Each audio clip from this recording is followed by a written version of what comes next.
Hi everybody, Miss Elaineous here and welcome back to my channel. This is where I take you to see offbeat, quirky and interesting tourist attractions. Now today I've been to somewhere rather unusual. I've been to see Big Charlie's grave, which features on Google Maps nowadays. Now Big Charlie was a 5.5-ton elephant who lived on Butlin's Filey between 1957 and 1961.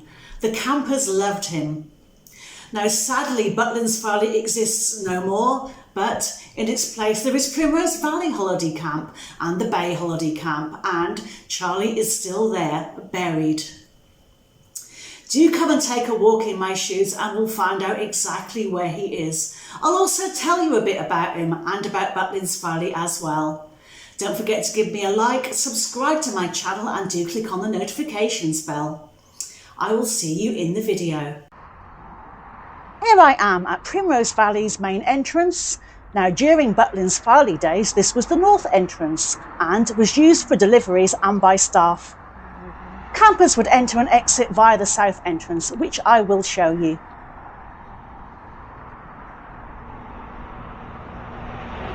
Now I'm turning left here, but if I'd have turned right, then under the road there is still a tunnel. Butlin's once had its own railway station and the trains ran from 1947 to 1977, when both dropping visitor numbers to the camp and train users resulted in its closure. Now Butlin's Filey existed from 1945 to 1983. There was once a tunnel used to transport visitors underneath the road from the station using the Puffing Billy land trains. And there were actually 3 tunnels. 2 for the land train, 1 going in each direction and 1 for foot passengers, and they emerged on the Butlin side. The tunnel is now blocked off at both ends.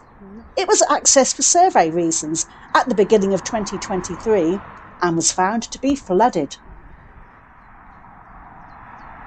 I think the reason Filey holds such an enchantment for Butlin's aficionados is that Haven Primrose Valley, which, during Butlin's Filey days, operated a small caravan park adjacent to Butlin's, took some time to buy up the Butlin's land, meaning that remnants of the camp stood for quite some years, making it the ideal site for a bit of nostalgic nosey-parkering to take place. I only ever visited Butlin's Filey once, as a child in 1979. Then I didn't visit this site again until 2023. Believe me, it had changed. You think these things are permanent, but really, everything is transient, isn't it? Let me take you over here across the A165, and there used to be a gate to the right here. Beyond that were steps which took you down to the station. When I was here in 2023, the original gate down to the steps was still in existence, but it's gone now. The farmer is sick of historians trespassing onto his land. Look, he's covered these stairs with rubble, rocks, and now branches. The train platforms were in existence until 2022 when they were flattened.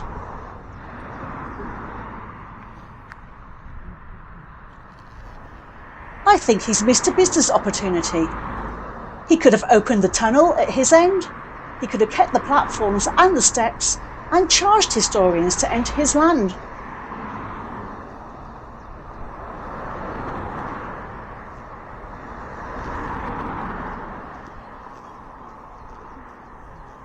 I am not the first person to check out the remains of Butlin's Filey.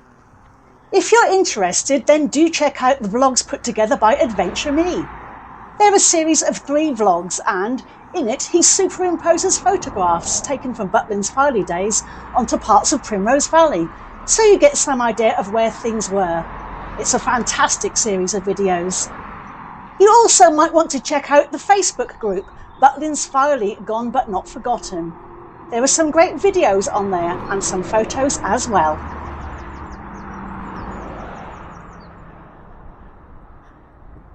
As well as that, the North Yorkshire Wanderer put together a vlog about Filey Holiday Camp Railway Station. If you're into disused railway stations, then you might enjoy giving that a view.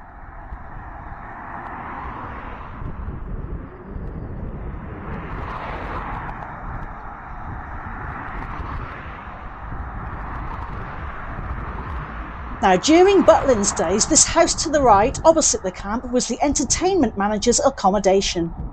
The funny faces on the wall apparently came from Butlin's Filey, although the dolphins came from Scarborough Zoo and Marineland. I must draw your attention to the lay-by overhead to the right.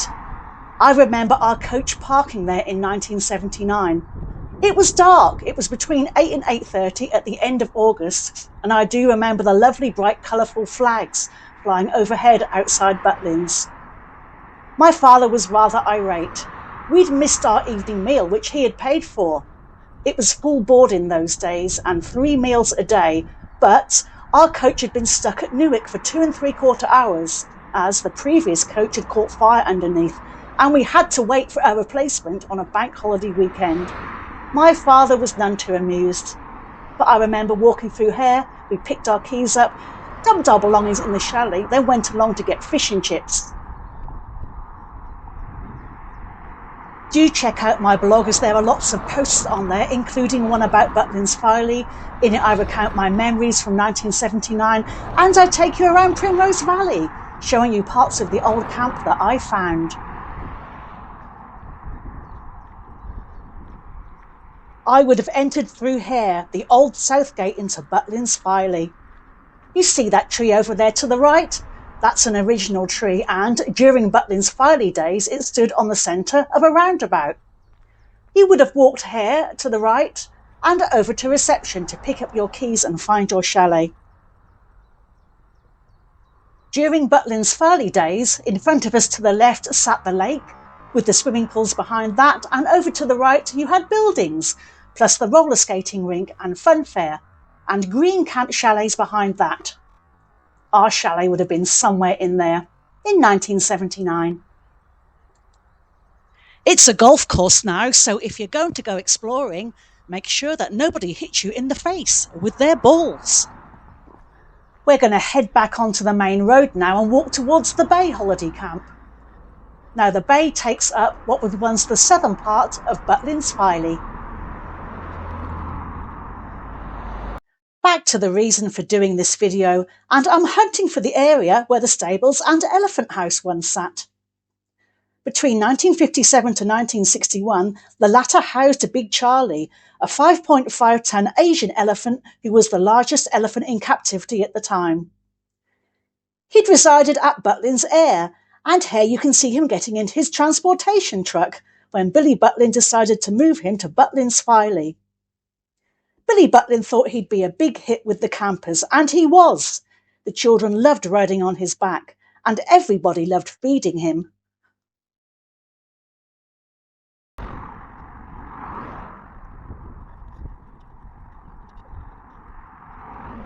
Let me speed you up a bit as we head towards the Bay.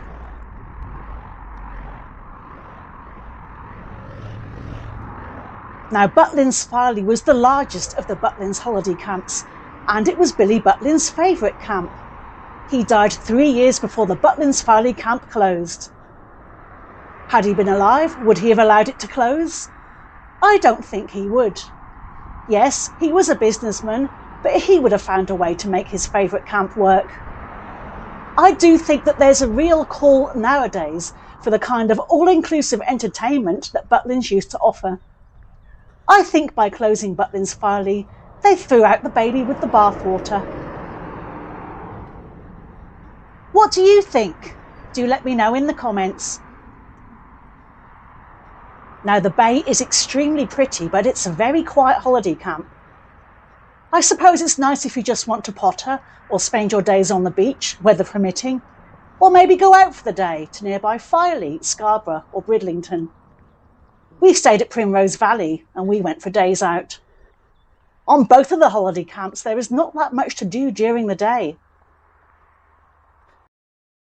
Here's Charlie with his devoted mahout Ibrahim. Problems began at the beginning of 1961, when Ibrahim fell ill quite suddenly and died. Charlie couldn't settle and became difficult to control. Elephants and mahouts mate for life. It was decided that Charlie should be euthanized. This happened in the May of that year. Such a sad end for such a beautiful animal.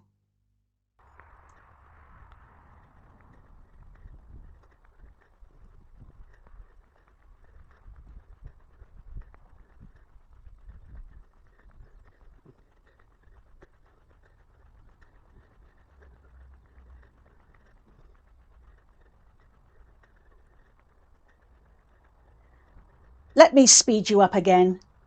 You can still get a feel for the Bay holiday camp though.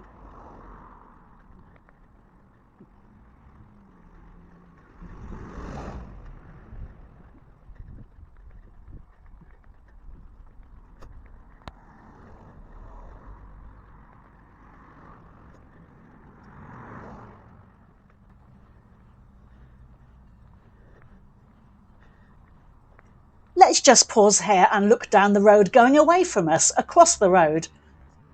On the left-hand side would have stood the Butlin's Filey reception building, running parallel to that road where the holiday homes are now. That's where you would have picked up your keys on entering Butlin's.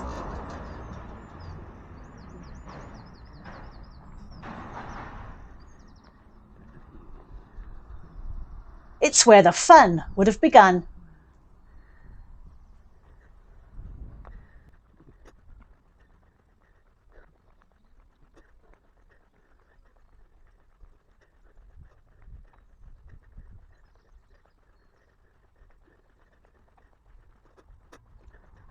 We're now heading towards the John Paul Jones, which is the pub serving the Bay's residents and their main entertainment hub.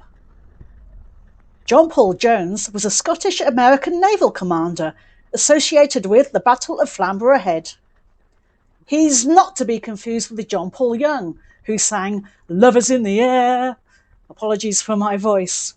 He's also not to be confused with John Paul Gaultier, who was responsible for designing Madonna's conical bust corsets for her Blonde Ambition tour in 1990.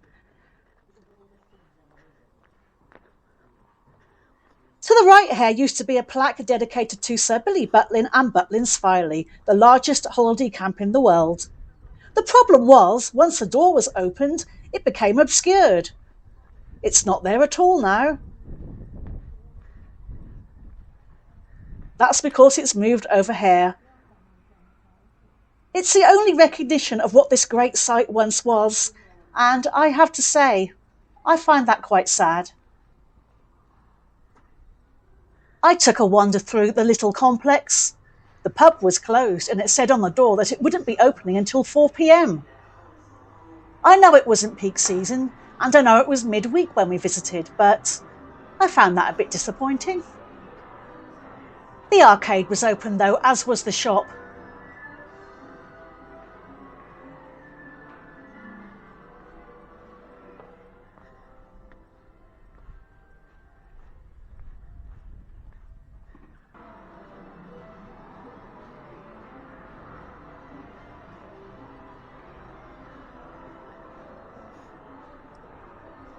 The restaurant was also closed, and I think the Bay is one of those holiday camps where you have to make your own entertainment. At least outside of peak season, anyway.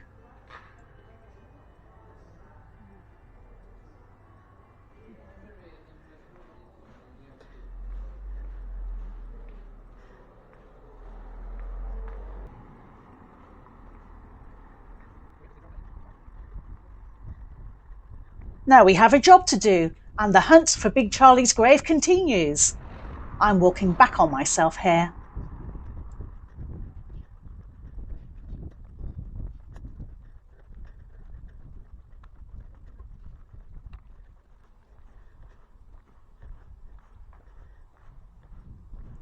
As for Charlie's demise, it was decided, with advice from the RSPCA, that Charlie was to be gassed whilst he was in his elephant house and therefore at his most relaxed. His elephant house was completely sealed and he was gassed using the exhaust fumes from a lorry. In other words, he died of carbon monoxide poisoning. It sounds barbaric nowadays, doesn't it? A pit was dug at the front of the elephant house and Charlie was dragged outside by a tractor, covered in quicklime and buried right there. He is still there to this day, and when the Bey acquired the land, it was stipulated that they were not allowed to build on top of his grave, and neither were they allowed to exhume him.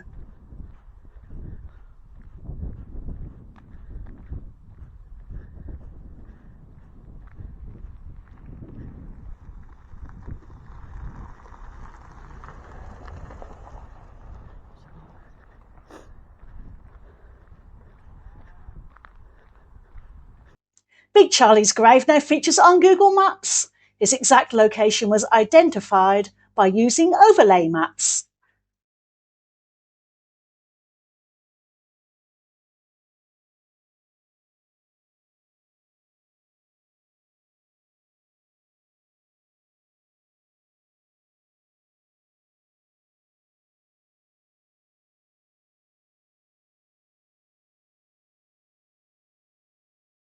This area is now a bucolic meadow. It's lovely, actually, if you want to take a walk and come commune with nature. You have a couple of landscape lakes here. This is the southernmost tip of what was once Butlin's Filey.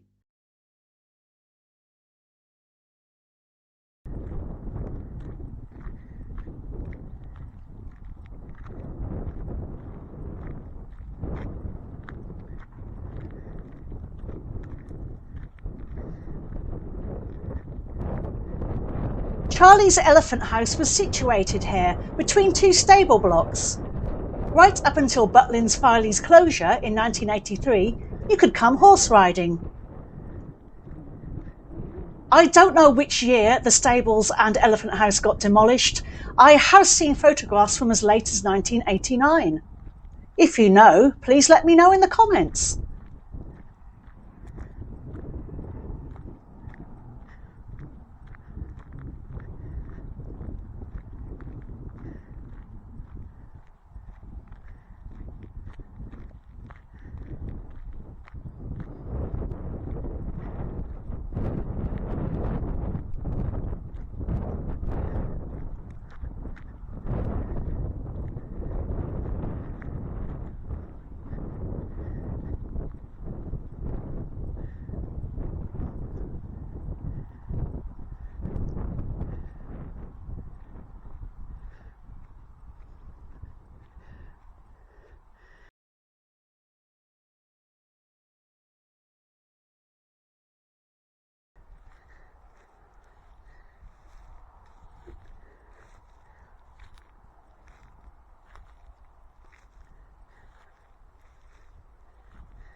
I'm using Google Maps to guide me in, and it looks like I've found him. I believe he's here. Here is my Google proof.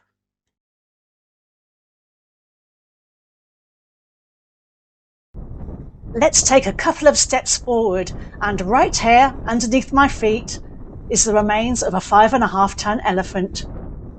It looks like a couple of wild flowers are growing on his grave as well. What a fitting tribute.